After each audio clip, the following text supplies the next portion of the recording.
There were chaotic scenes today as bailiffs moved in to evict dozens of squatters at an estate in North London. Since February, over 100 residents have had to move out of Sweets Way Estate in Whetstone, which has provided homes to military families in the past and more recently for social tenants. There are plans for the buildings to make way for hundreds of new flats. Alpa Patel reports. It began at 8 a.m. Bailiffs sent to empty out over 50 homes, 100 or so people. Mainly squatters, members of various anti-capitalist groups like Occupy and Anonymous. Some climbed to evade eviction, including Ruxy, who we managed to talk to on the phone. From my point of view, it's legal, but it's not moral. I know that people regard us as squatters, but it's a bit more than that. I mean, it's not just for our own needs. Some of us indeed don't have other places to go, but you can always go back to your mom and your dad or to other friends. Most of us are here because we believe in this.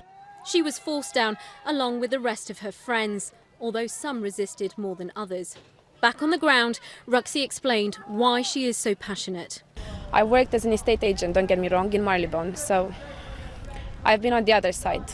I've worked for corporations and don't get me wrong, I was loving it, but it wasn't right. The company says that you are squatting here illegally. Okay, they say that. I say that I need a home. I need a roof over my head. I'm not allowed to set up a tent anywhere because that's private land. So what am I expected to do?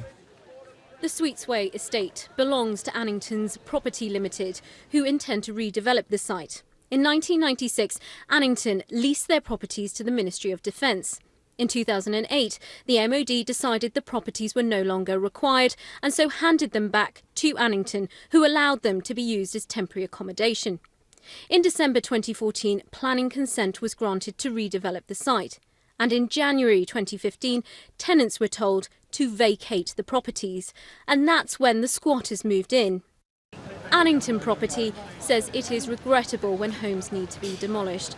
But the redevelopment will see an increase in homes from the current 142 to 288.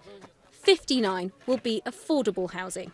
While most of the protesters and squatters have now left the site, but a small number have now barricaded themselves near this house over here. That is number 46, where the last remaining tenant on this site lives.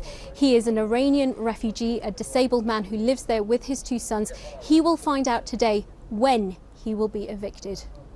An hour later, the High Court decided the family can be evicted at any time, and that has again inflamed tensions at Sweets Way. Protesters saying they will support the family and help them resist eviction. Okay. Well, Barnet Homes, who have been providing that family with housing, say they have offered them alternative housing, but the family say that they don't want it because it does not provide enough provision for the disability of their father. Now, I want to show you the protesters up here. They say that they're going to stay here until their needs are met, that the family's needs are met, that they should not be evicted, and that simply that it is not fair to evict a disabled man and his family. So a protest that is very much going on this evening. Alpa, thanks very much for that update. Alpa Patel there.